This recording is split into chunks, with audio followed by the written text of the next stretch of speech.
ಮೂರು ತಪ್ಪುಗಳನ್ನು ಯಾರು ಮಾಡುತ್ತಾರೋ ಅವರು ಬಡವರಾಗೋದು ಫಿಕ್ಸ್. ಗರುಡ ಪುರಾಣದಲ್ಲಿ ನಾವು ಮಾಡುವ ಯಾವ ತಪ್ಪುಗಳಿಂದ ಬಡವರಾಗುತ್ತೇವೆ ಮತ್ತು ಹಣಕಾಸಿನ ಸಮಸ್ಯೆಗಳನ್ನು ಎದುರಿಸುತ್ತೇವೆ ಎಂಬುದನ್ನು ಹೇಳಲಾಗಿದೆ.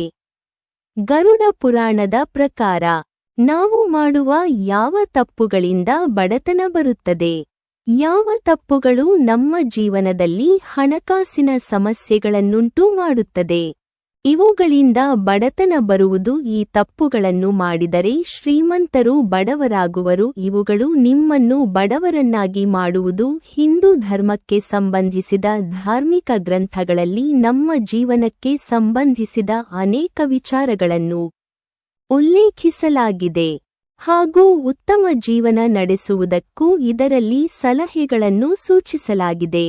ಧಾರ್ಮಿಕ ಗ್ರಂಥಗಳಲ್ಲಿ ನಾವು ಮಾಡುವ ಯಾವ ತಪ್ಪುಗಳಿಂದ ಹಣಕಾಸಿನ ಸಮಸ್ಯೆಗಳು ಎದುರಾಗುತ್ತದೆ ಎಂಬುದನ್ನು ಇದರಲ್ಲಿ ಹೇಳಲಾಗಿದೆ.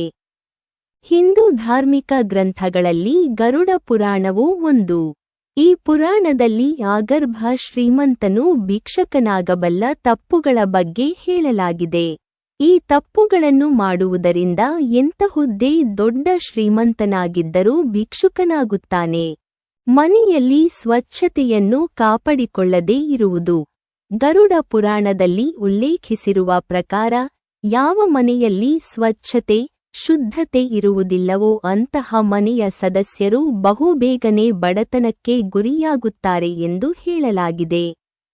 ಯಾಕೆಂದರೆ ಸಂಪತ್ತಿನ ಒಡತಿಯಾದ ಲಕ್ಷ್ಮೀ ದೇವಿಯು ಇಂತಹ ಸ್ಥಳದಲ್ಲಿ ವಾಸ ಮಾಡಲು ಎಂದಿಗೂ ಬಯಸುವುದಿಲ್ಲ.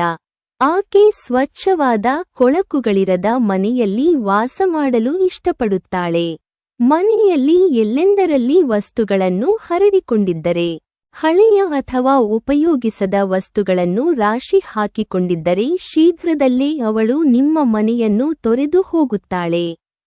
ಈ ರೀತಿ ಸ್ವಚ್ಛತೆಯನ್ನು ಕಾಪಾಡಿಕೊಳ್ಳದ ಮನೆಗಳಲ್ಲಿ ಹಣಕಾಸಿನ ಸಮಸ್ಯೆಗಳು ಇರುವುದು ಮಾತ್ರವಲ್ಲ, ಅಲ್ಲಿ ಮನೆಯ ಸದಸ್ಯರು ರೋಗಗಳಿಗೆ ಗುರಿಯಾಗುತ್ತಾರೆ. ಎಷ್ಟೇ ದುಡಿದರೂ ಹಣ ಒಂದಲ್ಲ ಒಂದು ರೀತಿಯಲ್ಲಿ ಖರ್ಚಾಗುತ್ತಲೇ ಇರುತ್ತದೆ. ಅಂತಹ ಕುಟುಂಬದ ವಾತಾವರಣವು ನಕಾರಾತ್ಮಕವಾಗಿರುತ್ತದೆ. ಆದ್ದರಿಂದ ಪ್ರತಿದಿನ ಮನೆಯನ್ನು ಗುಡಿಸಿ, ಒರೆಸಿ, ಕಾಲಕಾಲಕ್ಕೆ ಇಡೀ ಮನೆಯನ್ನು ಸ್ವಚ್ಛಗೊಳಿಸುತ್ತಿರಿ. 2. ಮನೆಯಲ್ಲಿ ಬೇಡದೇ ಇರುವ ವಸ್ತುಗಳನ್ನು ಇಟ್ಟುಕೊಳ್ಳುವುದು. ಗರುಡ ಪುರಾಣದ ಪ್ರಕಾರ ಮನೆಯಲ್ಲಿ ಕಸ ಸಂಗ್ರಹಿಸುವವರು, ಅಂದರೆ ನಿಷ್ಪ್ರಯೋಜಕ ವಸ್ತುಗಳನ್ನು ಸಹ ಇಟ್ಟುಕೊಂಡಿರುವವರು, ಅಂತಹ ಕುಟುಂಬದಲ್ಲಿ ಘರ್ಷಣೆಗಳು ಉಂಟಾಗುವುದು ಸಾಮಾನ್ಯ ಮತ್ತು ಇದು ನಕಾರಾತ್ಮಕತೆಯನ್ನು ಹರಡುತ್ತದೆ. ಇದು ಮನೆಯಲ್ಲಿ ಯಾವಾಗಲೂ ಕುಟುಂಬದ ಸದಸ್ಯರ ನಡುವೆ ಮನಸ್ತಾಪಗಳನ್ನು, ಕಲಹಗಳನ್ನು ಸೃಷ್ಟಿಸುತ್ತದೆ. ಲಕ್ಷ್ಮೀ ದೇವಿಯೂ ಸಹ ಅಂತಹ ಮನೆಯಲ್ಲಿ ವಾಸಿಸಲು ಇಷ್ಟಪಡುವುದಿಲ್ಲ. ಆದ್ದರಿಂದ ನಿಮ್ಮ ಮನೆಯಲ್ಲಿ ಅಂತಹ ವಸ್ತುಗಳು ಇದ್ದರೆ ತಕ್ಷಣ ಅವುಗಳನ್ನು ಮನೆಯಿಂದ ಹೊರಗೆ ಹಾಕಿ. 3. ರಾತ್ರಿ ಅಡುಗೆ ಮನೆಯನ್ನು ಸ್ವಚ್ಛ ಮಾಡದೇ ಇರುವುದು. ಸೋಮಾರಿತನದಿಂದಾಗಿ ಕೆಲವರು ರಾತ್ರಿ ವೇಳೆ ಕೊಳಕು ಪಾತ್ರೆಗಳನ್ನು ಸಿಂಕ್ನಲ್ಲಿ ಬಿಟ್ಟು ಬೆಳಿಗ್ಗೆ ಸ್ವಚ್ಛಗೊಳಿಸುತ್ತಾರೆ.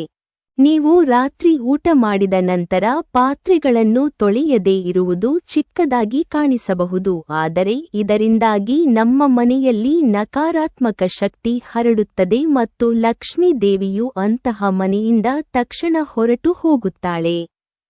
ಅಂತಹ ವ್ಯಕ್ತಿ ಎಷ್ಟೇ ಶ್ರೀಮಂತನಾಗಿದ್ದರೂ ಅವನು ಬೇಗನೆ ಬಡವನಾಗುತ್ತಾನೆ.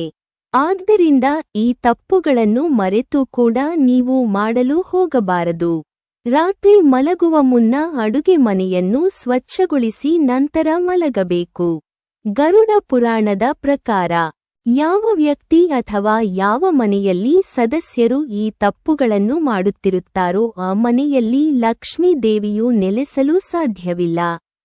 ಆ ಮನೆಯ ಸದಸ್ಯರು ಎಷ್ಟೇ ದುಡಿದರೂ, ಎಷ್ಟೇ ಶ್ರೀಮಂತರಾಗಿದ್ದರೂ ಬಡತನಕ್ಕೆ ಗುರಿಯಾಗುತ್ತಾರೆ ಎಂದು ಹೇಳಲಾಗಿದೆ.